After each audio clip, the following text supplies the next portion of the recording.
e vou falar um pouco sobre essa questão do uso dos recursos hídricos aí do Rio Carioca ao longo do tempo, né? Mas vou focar principalmente agora, nesse momento que a gente se encontra. Bom, quando a gente vai falar um pouco sobre a questão do saneamento básico do Rio Carioca, e a gente tem que falar um pouco sobre alguns conceitos, né, para a gente entender esse processo de saneamento básico dentro de uma bacia hidrográfica. E a primeira coisa que a gente precisa entender rapidamente, até foi citada aí pelos outros amigos e professores, sobre a questão de uma bacia hidrográfica. O que é uma bacia hidrográfica, né? Eu vou falar bem rapidamente sobre esse conceito de bacia, para que a gente possa entender como se dá a utilização desses recursos, né? Então, bacia hidrográfica é a delimitação de um espaço da paisagem no qual essa água que chove, que cai, né, nessa região, ela drena para uma única calha principal, né, o leito principal do rio. A gente tem dentro de uma bacia, nós temos as nascentes, né, que ficam nas áreas de cabeceira da bacia, né, essa delimitação é feita basicamente pelo relevo, né, o relevo que delimita as bacias hidrográficas. Dentro da bacia, a gente tem as nascentes, como eu falei, a calha principal do rio, né, o leito principal do rio. A gente tem os afluentes ou tributários, que são esses pequenos rios e córregos que vão drenar para essa calha principal, né, alimentando essa calha principal. E nós temos aqui também a foz de um rio, né, ou quando quando esse rio está desaguando no mar, a gente também pode chamar essa foz de estuário. E é importante a gente entender, né, que essa questão de bacia, existem as macrobacias, né, e as microbacias. Dentro de uma mesma bacia, a gente tem uma bacia, por exemplo, estou falando isso para a gente entender a localização da bacia do Rio Carioca. Bom, a bacia do Rio Carioca, ela é uma subbacia aqui delimitada aqui, como a gente está vendo, né? Ela é uma subbacia da Baía de Guanabara. Ou seja, toda essa região aqui do relevo, né, da paisagem, ela drena. Por que ela faz parte da bacia da Baía de Guanabara? Porque essa região aqui delimitada em verde, toda a água dessa região vai drenar para dentro da Baía de Guanabara.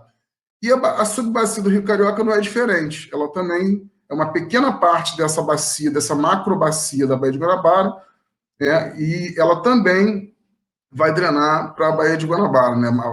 A subbacia do Rio Carioca também drena para a Baía de Guanabara. Ela faz parte da macrobacia da Baía de Guanabara. Bom, só para a gente se situar aqui mais ou menos aqui geograficamente, né? Aqui a gente tem uma imagem, né, já mais atual do rio, da nascente do rio aqui no Parque da Tijuca, né? O percurso dele já alterado, né, ao longo da história do uso da bacia do Rio Carioca, né? O professor Bruno Capilé já explanou um pouco sobre essas mudanças do curso do rio, né? E basicamente isso aqui é o rio atual, né? Como ele está entre partes subterrâneas e partes aéreas. Ele tá, né?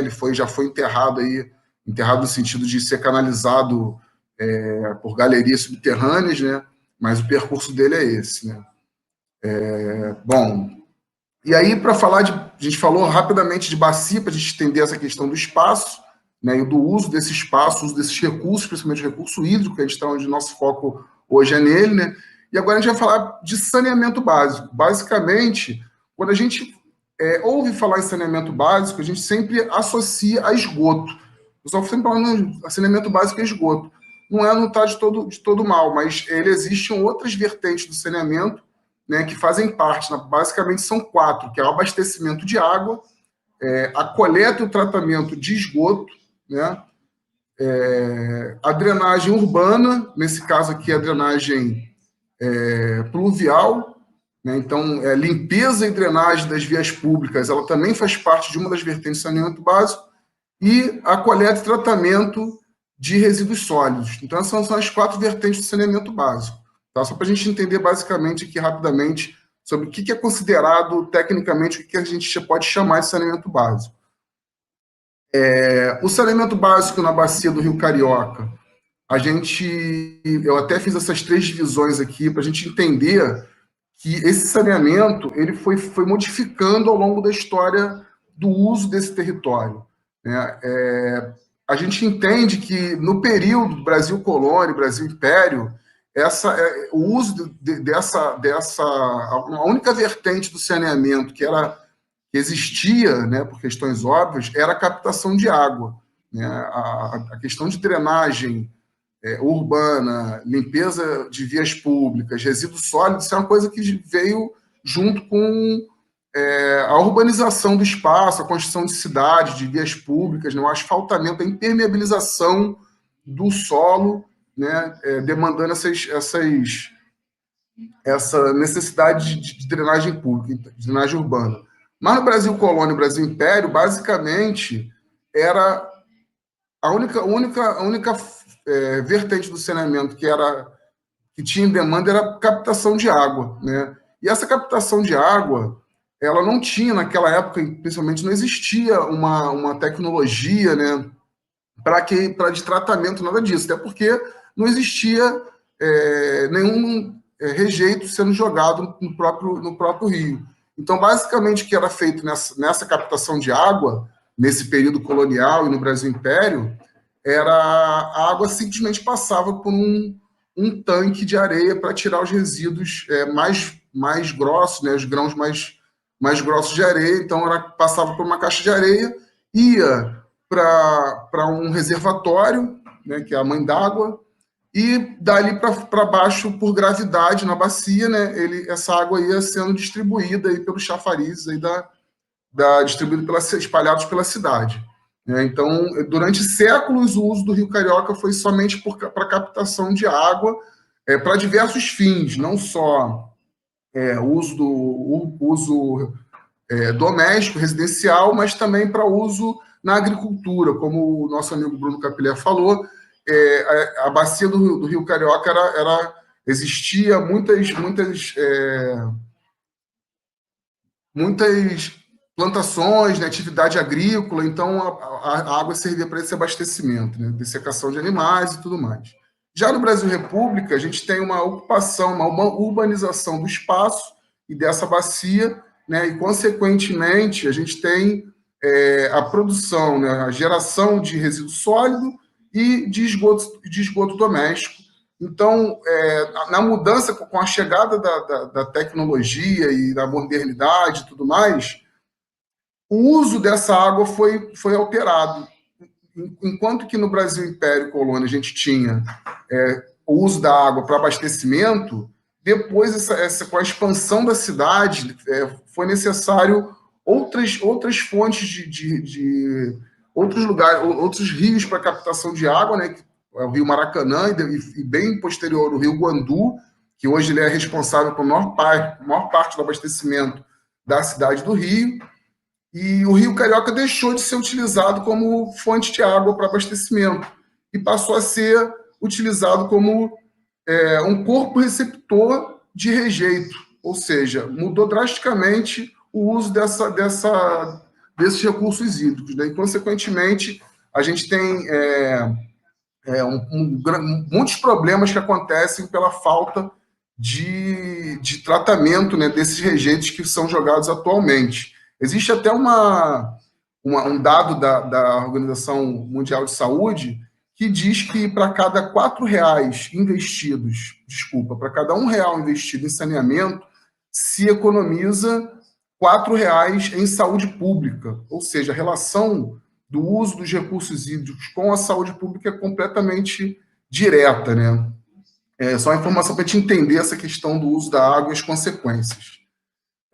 Enquanto a transformação da paisagem do Rio Carioca, né, botei aqui uma imagem de um ambiente de uma Mata Atlântica, né, exuberante, para representar esse momento do Brasil antes da chegada dos europeus, né, antes da chegada dos colonizadores, dos invasores, e posteriormente, né, a gente essa paisagem foi mudando, dando espaço à agricultura, né, e a captação de água veio depois, né, com a construção dos reservatórios, Isso já é bem mais recente, já em 1914, alteração da paisagem, transformando aqui o Morro do Novo Mundo, fazendo um corte. Então, a gente já vê uma urbanização bem intensa. E a consequência disso tudo, atualmente, é a poluição que é gerada tanto das águas do Carioca, como da bacia como um todo, e do corpo receptor, que é a Baía de Guanabara, que recebe toda essa água do Carioca já extremamente poluída, né? Então, a gente tem um problema sério aí de desenvolvimento fora do controle, né? Desenvolvimento urbano e uso do espaço inadequado, né? Causando esse impacto aí socioambiental. Aí, para a gente entender um pouco agora, eu vou falar um pouco mais especificamente, né, dentro da minha área, que é a questão do tratamento em si e da parte da engenharia sanitária aplicada para esse tipo de solução. Quando a gente fala de tratamento de efluentes, né, que seria o efluente doméstico, a gente tem... isso é um tratamento que é feito na maior parte dos lugares aqui no Brasil, tratamento convencional. A gente tem um tratamento preliminar, né? Isso eu estou falando de tratamento de efluente doméstico até mesmo industrial, tem essa mesma linha de tratamento. Né? A gente tem um tratamento preliminar, que é basicamente um gradeamento, né? Quando capta, quando essa captação do esgoto, né? Ou do efluente industrial, quando essa captação entra, desculpa, ela entra na estação de tratamento, ela passa por um gradeamento para tirar os resíduos sólidos mais grosseiros, né, até chegar no tratamento primário. Esse tratamento primário, ele é um tratamento físico-químico, né, que retira o material particulado em suspensão, né, através de métodos físico-químicos, ele tira esse particulado em suspensão da água. Então, com isso, sai muita matéria orgânica, sai todos os grãos de areia, tudo que precisa sair dentro desse efluente. O tratamento secundário já é um tratamento biológico, né? Então, esse esgoto vai para o reator biológico, onde essas bactérias conseguem consumir toda a matéria orgânica e também retirar outras substâncias químicas que estão presentes nesse esgoto. E, por último, o tratamento terciário, que seria uma coisa mais refinada, né, que seria a esterilização desse esgoto para poder depois ser descartado num corpo receptor qualquer, mas já um efluente tratado, né, sem nenhuma complicação. Por que eu estou falando mais ou menos essa etapa assim, bem simplificada? Para a gente entender que hoje em dia não é feito muita coisa para melhorar as águas do Carioca, né? Porque ela vem lá da nascente, passa por uma série ela recebe muito esgoto clandestino que é ligado dentro da parte de drenagem da água pluvial. Então, existem muitas ligações clandestinas de esgoto que vão parar no Rio Carioca sem nenhum tipo de tratamento, né? Esgoto, na sua grande maioria, esgoto residencial, né? O efluente residencial, doméstico, e isso vai descendo, quanto mais baixo, né? Quanto mais a cota da bacia mais baixa, maior a poluição, porque nas cabeceiras existe e principalmente na cabeceira do Rio Carioca, que é uma área de parque, é o Parque Nacional do Tijuca, não existe ocupação, né? Mas, naturalmente, as regiões de altitude de cabeceira, elas são menos ocupadas por questões óbvias de relevo. É muito mais difícil eu morar no alto da cabeceira, no alto da bacia, na parte alta, porque o acesso é ruim, ali geralmente tem uma inclinação de terreno ruim para construir, então as construções, a ocupação vai sendo feita na parte média para baixo do rio. Então, quanto mais baixo o rio está, mais sujo ele fica, né? Então, hoje em dia, esse rio, aqui está falando basicamente um esquema um pouco mais claro aqui do tratamento, né? O esgoto sai aqui da onde é gerado, no caso das casas, da cidade, ele entra aqui no gradeamento, passa na caixa de areia, tudo isso aqui é um pré-tratamento, tá? É um tratamento preliminar. Depois ele vai para os decantadores primários, aonde essa matéria orgânica presente no esgoto vai ser adicionada uma substância química, que essa matéria orgânica vai sair, ela está toda homogênea na água, né? E quando a gente joga a substância, ela vira umas formas de grumos, né? Que são os flocos, né? Que a gente chama de floculação. Essa floculação, essa substância flocula essa matéria orgânica, e aí ela fica num estado coloidal, e a partir daí ela pode ser decantada ou simplesmente flotada, né? Que é você liberar bolhas de gás, bolhas de ar ali na mistura no efluente, e essa bolha vai subindo e vai levando esses grumos para a superfície, que forma uma espécie de espuma que fica boiando ali no efluente, e aí fica mais fácil você retirar, né, essa espuma com uma concentração, uma densada, a matéria orgânica fica ali condensada ali. Então, depois que flocula no tratamento primário, a gente pode transformar esses flocos ou decantar, né, vou jogar para o fundo do tanque, ou flotar ele para a superfície, né? E a partir daí ele continua seguindo